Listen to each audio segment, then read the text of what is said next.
Hello viewers, आपका स्वागत है मेरे यूट्यूब चैनल ई सिंपल ट्यूटर में। आज की हम इस वीडियो में जो कक्षा 8वीं की प्रश्नवाली 1.3 है उसका प्रश्न 10वां बनाएंगे, जो कि हमारा JCRT जैक बोर्ड पर बेस्ड है। हमारा जो आज का 10वां क्वेश्चन है, इसमें हमें कह रहा है बताइए ऐसी कौन सी परिमेय संख्या जिसका कोई व्युत्क्रम नहीं है। इसमें हमें कह रहा है कि कौन सी ऐसी परिमेय संख्या है जिसका जो व्युत्क्रम नहीं है। तो इसका जो हमारा आंसर होगा वो हमारा होगा 0। कैसे? इसमें कह रहा है हमारा कि व्युत्क्रम, तो व्युत्क्रम मैंने आपको बताया है 0 है। 0 के नीचे तो हमारा कुछ भी छुपा हुआ नहीं है, एक छुपा हुआ सिर्फ है। तो हमारा अगर 0 के उसको ऊपर नीचे पलटेंगे तो हमारा 1 ऊपर आ जाएगा और 0 नीचे आ जाएगा। तो 1/0 का मान भी हमारा 0 ही आता है और 0 का मान भी हमारा 0 रहता है, इसलिए हमारा जो है वो 0 व्युत्क्रम है। ठीक है, आप जो इसी का जो बी भाग है उसे उसकी ओर बढ़ते हैं। बी भाग में हमें दे रखा है इसमें परिमेय संख्याएं जो अपने व्युत्क्रम के समान है। इसमें कह रहा है कि कौन सी परिमेय संख्याएं हैं जो अपने व्युत्क्रम के समान है, यानी सेम है। तो इसका जो हमारा आंसर हो जाएगा वो हो जाएगा 1 और -1। ये कैसे होगा हमारा? इसमें जो हमारा 1 है उसका व्युत्क्रम, तो 1 के नीचे हमारा 1 छुपा रहेगा, इसको ऊपर नीचे पलट देंगे तब भी हमारा 1 ही रहेगा वो, और नीचे 1 का कोई तो मान होता नहीं, तो हमारा 1 ही आया आंसर। ये हमारा 1 आया। और -1 है, -1 हमारे नीचे 1 छुपा हुआ है, तो इसका हमारा आंसर क्या जाएगा फिर -1। यही जो हमारा जो जो व्युत्क्रम समान है, हमारा दोनों का सेम है। 1 का हमने रखा व्युत्क्रम किया तब भी हमारा 1 आया। -1 है, उसका भी हमने व्युत्क्रम किया तो भी हमारा -1 ही आया, इसलिए हमारा ये दोनों सेम है, इसलिए हमारा 1 और -1 जो है वो व्युत्क्रम के समान है। अब करेंगे इसका सी वाला भाग। जो सी भाग में हमारा है परिमेय संख्या जो अपने ऋणात्मक के समान है। इसका आंसर हो जाएगा हमारा 0। कैसे? क्योंकि 0 का मान हमारा भी 0 ही रहता है और -0 का मान भी हमारा जो होता है वो 0 ही होता है। दोनों का हमारा मान 0 ही होता है, इसलिए हमारा जो इसमें ऋणात्मक है वो 0 के समान है। आप करेंगे इसका डी वाला भाग। जो डी भाग में हमें दे रखा है, इसमें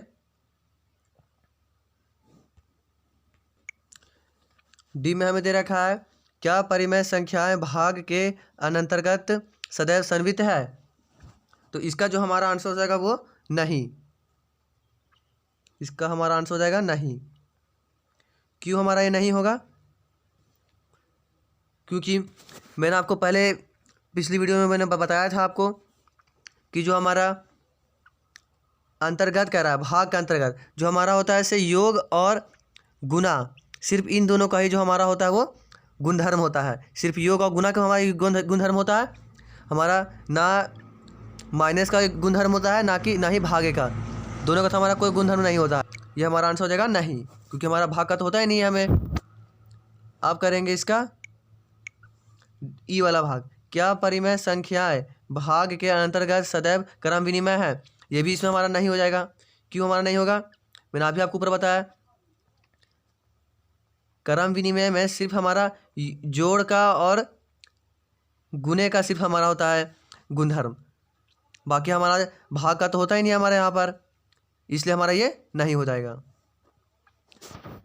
अब बढ़ते हैं एफ भाग की ओर।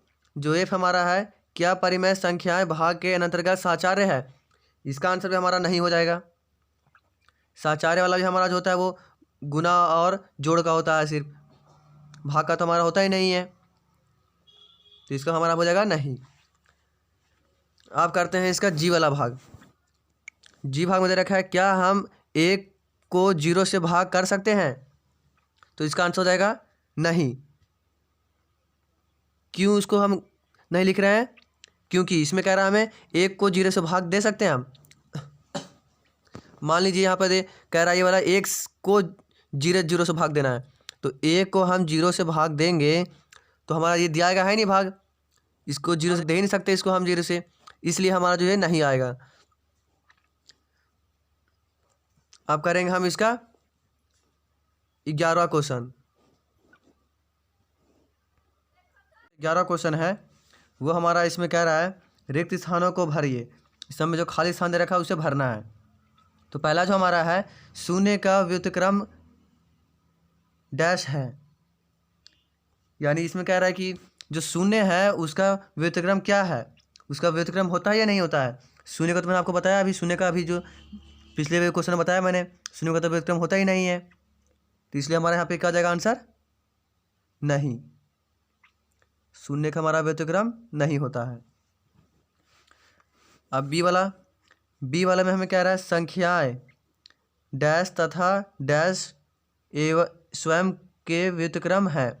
ये तो ये वाला मैंने बताया आपको, जो हमारा 1 और -1 है वही जो हमारा खुद के जो समान है, जो स्वयं के व्युत्क्रम है, यानी खुद का ही है। अब इसका जो सी वाला है परिमेय संख्या तथा उसके व्युत्क्रम का गुणनफल 1 है।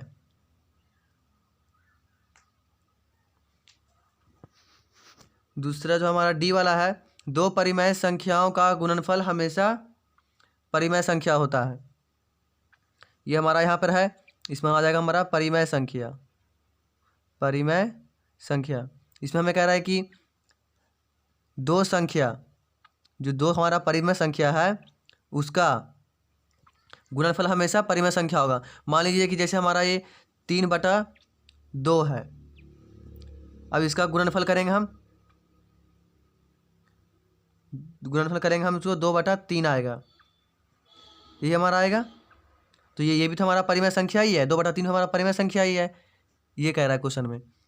आप करते हैं इसका ई वाला भाग। जो ई वाला भाग दे रखा है हमें, इसमें किसी धनात्मक परिमेय संख्या का व्युत्क्रम धनात्मक है, इसमें हमारा हो जाएगा धनात्मक।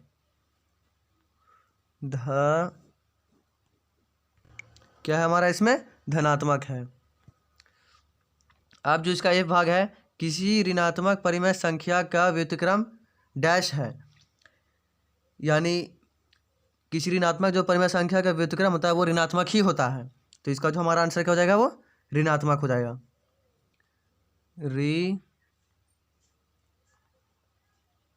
ऋणात्मक।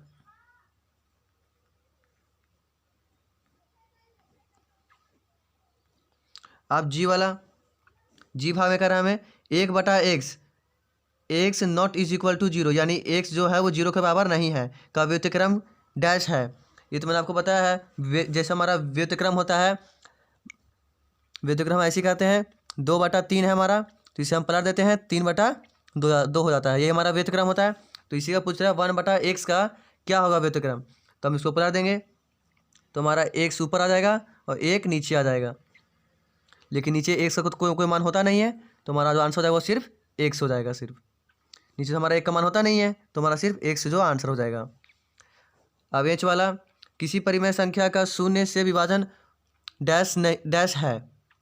इसमें कह रहा है कि जो हमारा परिमेय संख्या है, कोई भी परिमेय संख्या को हम शून्य से विभाजित कर सकते हैं, यानी भाग दे सकते हैं, तो नहीं। ये तो हमारा पिछले क्वेश्चन में भी हमारा नहीं है, किसी भी को हम परिमेय संख्या या कोई भी संख्या को हम शून्य से भाग नहीं दे सकते, ये संभव भी नहीं है हमारा ये।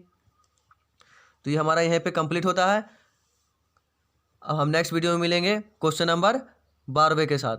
तब तक के लिए गुड बाय। वीडियो को लाइक कीजिए, कमेंट कीजिए, शेयर कीजिए। अगर आपको अभी भी कुछ समझ में ना आया हो या कुछ दिक्कत हो तो आप मुझे कमेंट बॉक्स में कमेंट कीजिएगा, मैं आपके डाउट क्लियर कर दूंगा। अदरवाइज चैनल को सब्सक्राइब कीजिए। Thanks for watching my video.